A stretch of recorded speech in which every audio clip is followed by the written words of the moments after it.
एक बार 2 मिनट फिर से देख लो, शुरू कर।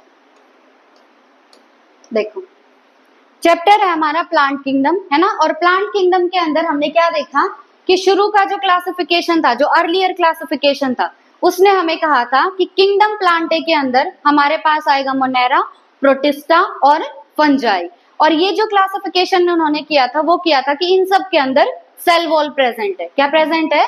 Cell wall. तो पहले प्लांट किंगडम के अंदर था फंजाई, मोनेरा और Protista on the basis of cell wall. लेकिन आज का जो क्लासिफिकेशन है उसमें प्लांटे से तीनों को हटा दिया, मोनेरा को भी हटा दिया, प्रोटिस्टा को भी हटा दिया और फंजाई को भी हटा दिया। और अब प्लांट किंगडम के अंदर आता है एल्गे, ब्रायोफाइट्स, टेरिडोफाइट्स, जिम्नोस्पर्म्स और एंजियोस्पर्म्स, ये आएंगे प्लांट किंगडम के अंदर। अब जो अर्लीस्ट क्लासिफिकेशन था उसने सिर्फ वेजिटेटिव कैरेक्टर्स को कंसिडर किया था। किसको कंसिडर किया था? वेजिटेटिव कैरेक्टर्स को। वेजिटेटिव कैरेक्टर्स ऐसे कैरेक्टर होते जो रिप्रोडक्शन में पार्टिसिपेट नहीं करते, प्लांट के वो कैरेक्टर्स। उसके बाद 3 सिस्टम ऑफ क्लासिफिकेशन दिए एनसीईआरटी ने। पहला सिस्टम ऑफ क्लासिफिकेशन है artificial system of classification. Artificial system of classification दिया था लीनियस ने। किसने दिया? लीनियस ने। और लीनियस ने क्या किया कि जो ये आर्टिफिशियल सिस्टम ऑफ क्लासिफिकेशन दिया ये सिर्फ मॉर्फोलॉजिकल कैरेक्टर्स पे बेस्ड था। किस पे बेस्ड था? मॉर्फोलॉजिकल कैरेक्टर्स पे, कि प्लांट बाहर से कैसा दिख रहा है, ठीक है। उसमें क्या क्या लिया गया? प्लांट का हैबिट, प्लांट का कलर, उसकी लीव्स का नंबर और लीव्स की शेप। बस ये 4 चीजें कंसिडर की थी किसने? लीनियस ने। और दिया आर्टिफिशियल सिस्टम ऑफ क्लासिफिकेशन। अब लीनियस ने क्या किया? वेजिटेटिव कैरेक्टर्स को और एंड्रोशियम के स्ट्रक्चर को ज्यादा इंपॉर्टेंस दी, ठीक है। अब एंड्रोशियम का स्ट्रक्चर क्या होता है? जैसे तुम प्लांट के अंदर 2 चीजें पढ़ते हो, एक गाइनोशियम और एक एंड्रोशियम। जो मेल पार्ट होता है उसको क्या बोलते हैं? एंड्रोशियम। और जो फीमेल पार्ट होता है उसको क्या बोलते हैं? गाइनोशियम, ठीक है। तो लीनियस ने ज्यादा इंपॉर्टेंस किसको दी? एंड्रोशियम के स्ट्रक्चर को और वेजिटेटिव कैरेक्टर्स को। अब पहला सिस्टम ऑफ क्लासिफिकेशन तो कौन सा हो गया? Artificial system of classification. Second है हमारे पास natural system of classification. Second कौन सा है? Natural system of classification. ये दिया था बेंथम और हुकर ने। किसने दिया था? बेंथम और हुकर ने। पूरा नाम याद करो, पूरा कर लेना, बाकी लास्ट का भी चलेगा, इसमें कोई दिक्कत नहीं है। पूरा नाम है जॉर्ज बेंथम और जोसेफ डाल्टन हुकर, या सिर्फ बेंथम और हुकर भी याद कर सकते हो। तो आर्टिफिशियल सिस्टम ऑफ क्लासिफिकेशन किसने दिया? आर्टिफिशियल, लीनियस ने। और natural system of classification Bentham और हुकर ने। उसके बाद ये जो सिस्टम ऑफ क्लासिफिकेशन है ये बेस्ड है on natural affinity among organisms, की ऑर्गेनिजम्स के बीच में नेचुरल एफिनिटी कितनी है। जैसे एफिनिटी का मतलब तुम केमिस्ट्री में पढ़ते हो। अब वाटर क्यों बना है? क्योंकि हाइड्रोजन की ऑक्सीजन के लिए क्या थी? एफिनिटी थी। एफिनिटी थी तो उन दोनों ने जुड़ के क्या बना दिया? वाटर बना दिया। तो ये एफिनिटी का मतलब होता है, ठीक है। तो नेचुरल सिस्टम ऑफ क्लासिफिकेशन किस पे बेस्ड है? कि नेचुरली ऑर्गेनिजम्स के बीच में कितनी एफिनिटी प्रेजेंट है, उस पे बेस्ड है कौन? Natural system of classification. तो ये बेस्ड है नेचुरल एफिनिटीज के ऊपर। उसके बाद based on external and internal features. अब जो आर्टिफिशियल सिस्टम ऑफ क्लासिफिकेशन था वो सिर्फ मॉर्फोलॉजी पे बेस्ड था, इंटरनल फीचर उसने नहीं देखे। पर नेचुरल सिस्टम ऑफ क्लासिफिकेशन ने एक्सटर्नल फीचर भी देखे और इंटरनल फीचर भी देखे। अब एक्सटर्नल फीचर तो हमें पता है, मतलब मॉर्फोलॉजी हो गया। इंटरनल फीचर्स में क्या क्या आ जाएगा? पहला आएगा एनाटॉमी। पहला क्या आएगा? एनाटॉमी। एनाटॉमी का मतलब क्या होता है? जैसे अगर मैं हमारे अंदर एनाटॉमी की बात करूं तो हमारे लंग्स का स्ट्रक्चर कैसा है, हमारे हार्ट का स्ट्रक्चर कैसा। जब हम अंदर के स्ट्रक्चर की स्टडी करें तो उसको क्या बोलते हैं? एनाटॉमी। तो प्लांट में एनाटॉमी का मतलब क्या होगा? जैसे लीफ का हमें पता है बाहर से हरी दिखती है, ठीक है, लेकिन लीफ के अंदर क्या क्या है? मीजोफिल है, ठीक है, ये सब है। तो वो क्या है? उसकी एनाटॉमी। तो पहली बात इन्होंने क्या कंसिडर किया? एनाटॉमी। दूसरा उन्होंने स्टडी किया अल्ट्रा स्ट्रक्चर। क्या स्टडी किया? Ultra structure. अल्ट्रा स्ट्रक्चर मतलब डिटेल्ड स्ट्रक्चर, ठीक है। दूसरा क्या आ गया? Ultra structure. तीसरा उन्होंने स्टडी की एम्ब्रियोलॉजी। तीसरा क्या था? एम्ब्रियोलॉजी। और फोर्थ था फाइटोकेमिस्ट्री। फोर्थ क्या है? फाइटोकेमिस्ट्री। फाइटो मतलब लाइट, यानी लाइट के पढ़ने पे कौन कौन सी केमिकल रिएक्शंस हो रही है, वो क्या होगा? फाइटोकेमिस्ट्री। तो जोसेफ डाल्टन हुकर ने और जॉर्ज बेंथम ने, इन्होंने क्या क्या स्टडी किया? एक्सटर्नल फीचर भी और इंटरनल फीचर भी। सिर्फ ये मार्क मत करके आना कि सिर्फ इंटरनल किए थे, एक्सटर्नल भी देखे थे और इंटरनल भी देखे थे। इंटरनल में क्या क्या आ गया, एनाटॉमी, अल्ट्रास्ट्रक्चर, एम्ब्रियोलॉजी और फाइटोकेमिस्ट्री, ठीक है। उसके बाद natural system of classification for flowering plants. अब ये जो इन्होंने नेचुरल सिस्टम ऑफ क्लासिफिकेशन दिया था ना, किसने दिया था, बेंथम और हुकर ने, ये इन्होंने दिया था फ्लावरिंग प्लांट्स के लिए। किसके लिए दिया था, फ्लावरिंग प्लांट्स के लिए। फ्लावरिंग प्लांट्स का एक और नाम क्या होता है, एंजियोस्पर्म्स, ठीक है। तो बेंथम और हुकर ने जो अपना क्लासिफिकेशन का सिस्टम दिया वो दिया फॉर फ्लावरिंग प्लांट्स यानी फॉर एंजियोस्पर्म्स। उसके बाद थर्ड आता है फाइलोजेनेटिक सिस्टम ऑफ क्लासिफिकेशन। जहां भी ये वर्ड आए ना फाइलोजेनी, फाइलोजेनी का मतलब होता है कि हमारा हमारे एंसेस्टर्स के साथ जो रिश्ता है ना, वो जो पूरा हम स्टडी करते हैं उसको बोलते हैं फाइलोजेनी, ठीक है। फाइलोजेनी मतलब इवोल्यूशनरी हिस्ट्री की स्टडी करना। तो अब थर्ड कौन सा है, फाइलोजेनेटिक सिस्टम ऑफ क्लासिफिकेशन। अब phylogenetic system of classification based है इवोल्यूशनरी रिलेशनशिप अमंग ऑर्गेनिजम्स, की ऑर्गेनिजम्स के बीच में इवोल्यूशनरी क्या रिलेशन है, जैसे हम आपस में इवोल्यूशनरी कैसे रिलेटेड है, तो वो बात किसने बताई, फाइलोजेनेटिक सिस्टम ऑफ क्लासिफिकेशन ने। अब इसका मानना है कि organisms belonging to same taxa have a common ancestor. Phylogenetic system of classification का मानना है कि अगर दो ऑर्गेनिज्म एक ही टेक्सा से बिलोंग करते हैं तो मतलब उनका एंसेस्टर जरूर कोई सेम रहा होगा, कॉमन रहा होगा, ठीक है। अगर दो ऑर्गेनिज्म कॉमन टेक्सा से बिलोंग कर रहे हैं, सेम टेक्सा से बिलोंग कर रहे हैं, तो उनका एंसेस्टर कोई ना कोई कॉमन रहा होगा। सिर्फ ये दो बातें बोली थी किसने, फाइलोजेनेटिक सिस्टम ऑफ क्लासिफिकेशन ने। तो अब तक तुमने मेन 3 सिस्टम ऑफ क्लासिफिकेशन पढ़े हैं, आर्टिफिशियल, नेचुरल और फाइलोजेनेटिक सिस्टम ऑफ क्लासिफिकेशन, ठीक है। उसके बाद another sources of classification if there is no fossil evidence available for classification. अगर क्लासिफिकेशन के लिए कोई फॉसिल एविडेंस ही अवेलेबल नहीं है, कोई फॉसिल ही नहीं मिल रहा है तुम्हें, तो तुम कैसे क्लासिफिकेशन करोगे, उसके लिए 3 क्लासिफिकेशन दी गई है, ठीक है। पहली क्लासिफिकेशन है न्यूमेरिकल टेक्सोनॉमी। कौन सी है, न्यूमेरिकल टेक्सोनॉमी। अब न्यूमेरिकल टेक्सोनॉमी कंप्यूटर बेस्ड होती है, कैसी होगी, कंप्यूटर बेस्ड होगी। अब कंप्यूटर बेस्ड है तो ये सिर्फ ऑब्जर्वेबल कैरेक्टर्स को देखेगी। ऑब्जर्वेबल कैरेक्टर मतलब जिन कैरेक्टर्स को हम बाहर से देख सकते हैं, ठीक है। In it, number and codes are given to all characteristics and then the data is processed. यहाँ पे हम क्या करेंगे, जैसे मान लो मैंने 10 कैरेक्टर देख लिए किसी भी ऑर्गेनिज्म के, ठीक है। अब 10 कैरेक्टर देख के हम क्या करेंगे, उसको नंबर भी दे देंगे और एक उसको कोड भी दे देंगे, ठीक है। अब नंबर भी दे दिया और कोड भी दे दिया तो हमें एक डाटा मिल गया। उस डाटा की प्रोसेसिंग की जाएगी कंप्यूटर के अंदर। और ये टेक्सोनॉमी हम तभी यूज करेंगे जब हमें कोई भी फॉसिल एविडेंस नहीं मिला। तो पहली कौन सी है, न्यूमेरिकल टेक्सोनॉमी, कंप्यूटर बेस्ड होगी, सिर्फ ऑब्जर्वेबल कैरेक्टर्स देखेंगे, जो बाहर से देखने वाले कैरेक्टर हैं। हर कैरेक्टर को एक नंबर देंगे और एक कोड देंगे और फिर डाटा को कंप्यूटर में प्रोसेस करेंगे, ठीक है। Here at a time hundreds of characters can be considered. एक ही टाइम पे हम hundreds of characters यहाँ पे कंसिडर कर सकते, तो ये इसका फायदा है। नेक्स्ट आती है साइटोटेक्सोनॉमी। नेक्स्ट क्या है, साइटोटेक्सोनॉमी। अब ये बेस्ड है साइटोलॉजिकल इंफॉर्मेशन पे। साइटो का मतलब क्या होता है, सेल, है ना। तो ये किस पे बेस्ड है, साइटोलॉजिकल इंफॉर्मेशन पे, मतलब सेल की इंफॉर्मेशन पे बेस्ड है ये टेक्सोनॉमी। अब सेल की इंफॉर्मेशन में क्या क्या हो सकता है, क्रोमोसोम का नंबर, क्रोमोसोम का स्ट्रक्चर और क्रोमोसोम का बिहेवियर। नंबर, स्ट्रक्चर और बिहेवियर, ठीक है। तो साइटोलॉजिकल किस पे बेस्ड है, सेल की इंफॉर्मेशन पे बेस्ड है, जिसमें आ जाएगा क्रोमोसोम का नंबर, क्रोमोसोम का स्ट्रक्चर और क्रोमोसोम का बिहेवियर, ठीक है। 3 चीजें आ जाएंगी।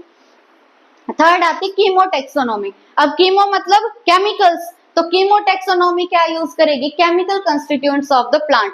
कंस्टिट्यूएंट्स का मतलब होता है पार्ट्स, तो प्लांट के अंदर कौन कौन से केमिकल प्रेजेंट है वो हम देखेंगे कीमोटेक्सोनॉमी में। तो अगर तुम्हारे पास पहले जो 3 थी वो थी natural system of classification, artificial और फाइलोजेनेटिक, लेकिन अगर कोई फॉसिल एविडेंस ही अवेलेबल नहीं है तो 3 टेक्सोनॉमी है, न्यूमेरिकल, साइटोटेक्सोनॉमी और कीमोटेक्सोनॉमी। कीमो में क्या देखोगे कि प्लांट्स के अंदर कौन कौन से केमिकल्स प्रेजेंट है, ठीक है। अब नेक्स्ट आता है तुम्हारा टॉपिक एल्गे। क्यों, क्योंकि प्लांट किंगडम के अंदर अब क्या क्या आता है हमारे पास, एल्गे, ब्रायोफाइट्स, टेरिडोफाइट्स, जिम्नोस्पर्म्स और एंजियोस्पर्म्स। पहला हम पढ़ेंगे एल्गे के बारे में। तो पहली बात तो एल्गे के पास होता है क्लोरोफिल। एल्गे के पास क्या होता है? क्लोरोफिल। तो एल्गे को हम क्या कहेंगे? क्लोरोफिल बियरिंग, मतलब इसके पास क्या प्रेजेंट है?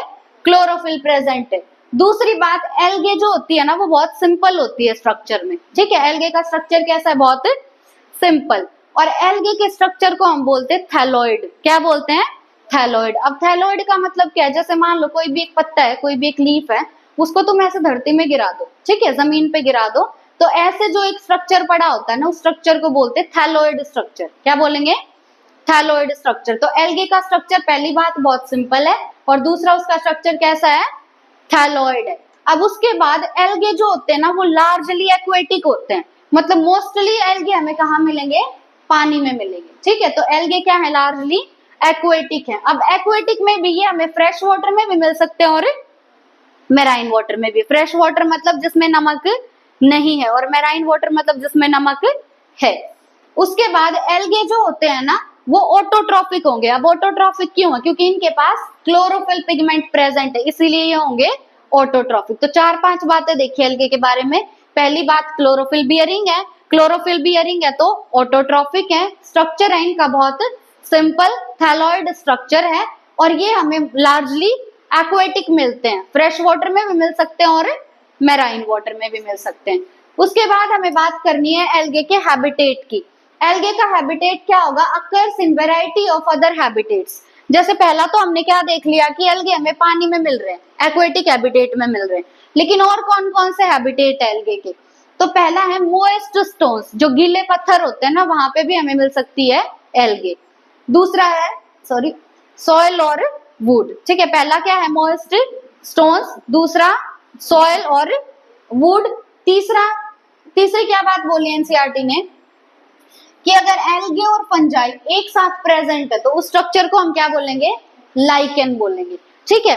अगर एल्गे और एनिमल्स एक साथ प्रेजेंट है तो ये चीज भी हमें दिखाई देती है कि एनिमल्स के ऊपर भी एल्गे प्रेजेंट होती है। इसका एग्जांपल है ऑन स्लॉथ बियर। जो स्लॉथ बियर होता है ना उसके ऊपर भी एल्गे प्रेजेंट होती है। तो मेन हैबिटेट तो हमने देखा कि लार्जली एल्गे हमें एक्वेटिक हैबिटेट में मिलती है, फ्रेश वाटर में भी और मेराइन वाटर में भी। लेकिन और हैबिटेट क्या क्या देखे? पहला मोइस्ट स्टोन्स, दूसरा सॉइल और वुड, तीसरा हमने देखा कि एल्गे जो है वो फंजाई के साथ भी मिल सकती है, जिस स्ट्रक्चर को हम बोलते हैं लाइकेन, और लास्ट क्या है कि एल्गे हमें एनिमल्स के ऊपर भी मिल सकती है, फॉर एग्जाम्पल स्लॉथ बियर, ठीक है।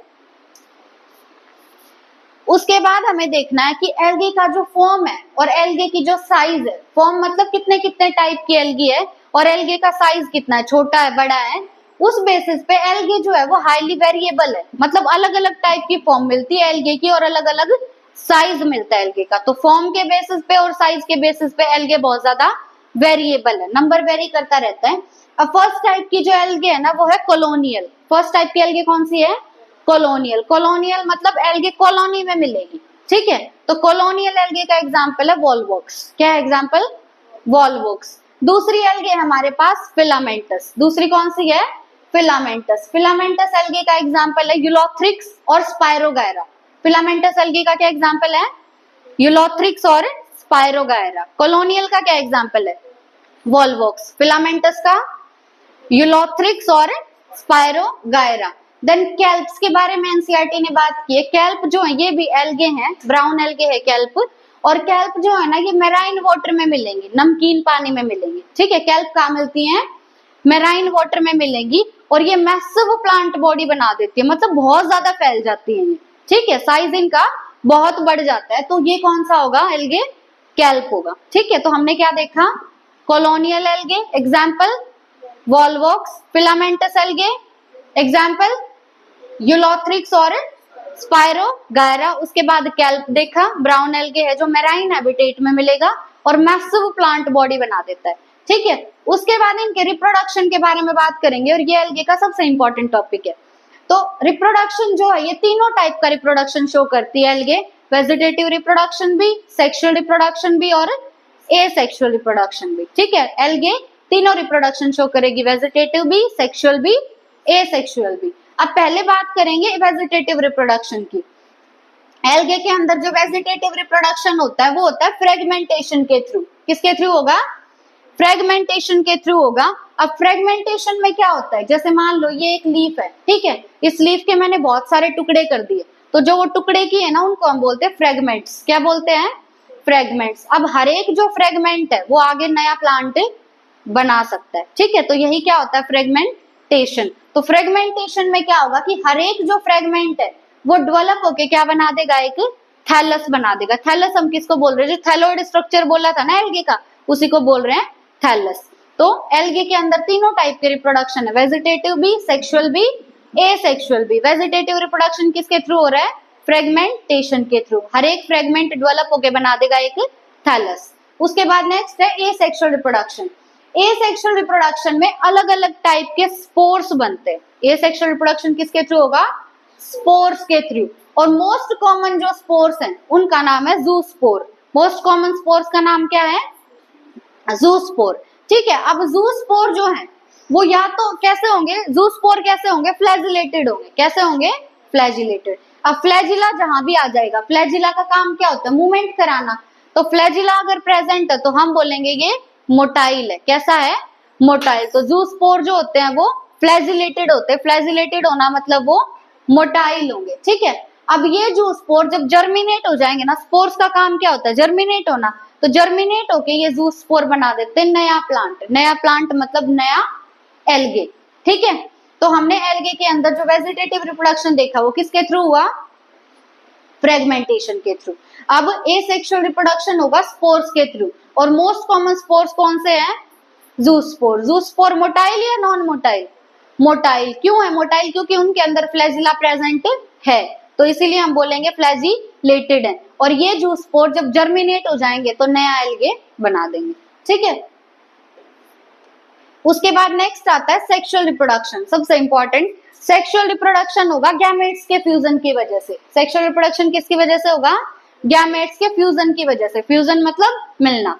अब गैमेट्स के फ्यूजन की वजह से जो सेक्सुअल रिप्रोडक्शन होता है वो तीन टाइप का होता है, आइसोगैमस, एनाइसोगैमस और ऊगैमस। आइसो वर्ड जहां भी आए, आइसो का मतलब होता है सेम, गैमस मतलब गैमेट्स। तो आइसोगैमस मतलब गैमेट्स क्या होंगे? बिल्कुल सेम होंगे। एनाइसोगैमस मतलब गैमेट्स सेम नहीं होंगे। और ऊगैमस में क्या होगा कि एक गैमेट तो साइज में बहुत बड़ा होगा और एक गैमेट साइज में बहुत छोटा होगा। अब एक इंसान बहुत मोटा है, बहुत बड़ा है, तो वो जल्दी जल्दी भाग सकता है, या जो छोटा है वो जल्दी जल्दी भाग सकता है? छोटा वाला। तो ऐसे याद रखना कि जो बड़ा गैमेट होगा वो नॉन मोटाइल होगा और जो छोटा गैमेट होगा वो मोटाइल होगा। तो जैसे अगर हम ह्यूमंस की बात करें, ह्यूमंस में एग होता है और स्पर्म होता है। तुम्हें क्या लगता है साइज में छोटा कौन होगा?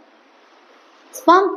साइज में छोटा होगा स्पर्म, तो वो मोटाइल होगा। और एग जो है वो साइज में बड़ा है तो वो नॉन मोटाइल होगा। एल्गे के अंदर भी ऊगैमस का मतलब यही है कि एग जो होगा वो बड़ा होगा और नॉन मोटाइल होगा, और स्पर्म जो होगा वो यानी मेल गैमेट बोलेंगे यहाँ पे, मेल गैमेट जो होगा वो मोटाइल होगा और छोटा होगा साइज में, ठीक है। आइसोगैमस में दोनों गैमेट्स का साइज सेम, एनाइसोगैमस में दोनों गैमेट्स का साइज अलग अलग, ठीक है।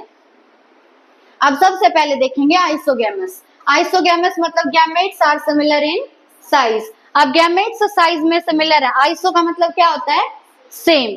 अब ये जो गैमेट्स हैं ये साइज में तो सेम है, ठीक है, लेकिन जो नेक्स्ट बहुत ज्यादा इंपॉर्टेंट बात है वो क्या है कि आइसोगैमस में जो गैमेट्स होंगे वो या तो मोटाइल होंगे या नॉन मोटाइल होंगे। मोटाइल होंगे तो हम बोलेंगे वो फ्लैजिलेटेड है, नॉन मोटाइल है तो हम बोलेंगे गैमेट्स नॉन फ्लैजिलेटेड है। अब फ्लैजिलेटेड का एग्जांपल है यूलोथ्रिक्स। फ्लैजिलेटेड का एग्जांपल क्या है? यूलोथ्रिक्स। और नॉन फ्लैजिलेटेड का एग्जांपल है स्पायरोगायरा। नॉन फ्लैजिलेटेड का एग्जांपल क्या है? स्पायरोगायरा। तो पहली बात तो यूलोथ्रिक्स और स्पायरोगायरा में सेक्सुअल रिप्रोडक्शन होगा, एसेक्सुअल होगा या वेजिटेटिव होगा? सेक्सुअल रिप्रोडक्शन होगा। यूलोथ्रिक्स और स्पायरोगायरा में सेक्सुअल रिप्रोडक्शन होगा। दूसरी बात, सेक्सुअल में भी उनके अंदर आइसोगैमस रिप्रोडक्शन होगा। कौन सा रिप्रोडक्शन? आइसोगैमस। मतलब यूलोथ्रिक्स में और स्पायरोगायरा में जो गैमेट्स का साइज होगा वो सेम होगा, लेकिन यूलोथ्रिक्स के अंदर जो दोनों गैमेट्स होंगे वो मोटाइल होंगे। कैसे होंगे? मोटाइल, मतलब फ्लैजिलेटेड होंगे। लेकिन स्पायरोगायरा के अंदर जो दोनों गैमेट्स होंगे वो मोटाइल नहीं होंगे, वो नॉन मोटाइल होंगे, मतलब नॉन फ्लैजिलेटेड होंगे, ठीक है। उसके बाद नेक्स्ट है हमारे पास एनाइसोगैमस। एनाइसोगैमस में क्या होगा, गैमेट्स साइज में सिमिलर नहीं होंगे, डिसिमिलर इन साइज होंगे। इसका एग्जांपल है यूडोरिना। इसका एग्जांपल क्या है, यूडोरिना। तो यूलोथ्रिक्स और स्पायरोगायरा किसके एग्जांपल, आइसोगैमस के। यूडोरिना किसका एग्जांपल, एनाइसोगैमस का। उसके बाद लास्ट आता है ऊगैमस। ऊगैमस में क्या होगा, तुम्हें बताया था एक गैमेट जो होगा वो साइज में बड़ा होगा, साइज में बड़ा है तो वो नॉन मोटाइल होगा। और ये कौन सा गैमेट होगा, फीमेल गैमेट होगा, ठीक है। लेकिन जो मेल गैमेट है वो साइज में छोटा होगा और मोटाइल होगा, ठीक है। इसका एग्जांपल है वॉल्वॉक्स और फ्यूकस। इसका एग्जांपल क्या है, वॉल्वॉक्स और फ्यूकस, ठीक है। तो बस ये एग्जांपल एक बार रिपीट करो, आज इतना ही करेंगे, ठीक है। पहला आइसोगैमस का एग्जांपल यूलोथ्रिक्स और स्पायरोगायरा। यूलोथ्रिक्स फ्लैजिलेटेड या नॉन फ्लैजिलेटेड, फ्लैजिलेटेड, और स्पायरोगायरा नॉन फ्लैजिलेटेड। उसके बाद हम बात करेंगे एनाइसोगैमस की। एनाइसोगैमस का एक एग्जांपल है, वो क्या है, यूडोरिना। थर्ड क्या है, ऊगैमस। ऊगैमस का एग्जांपल वॉल्वॉक्स और फ्यूकस। यहाँ पे फीमेल गैमेट बड़ा और नॉन मोटाइल और मेल गैमेट छोटा और मोटाइल, ठीक है। बस बंद करना।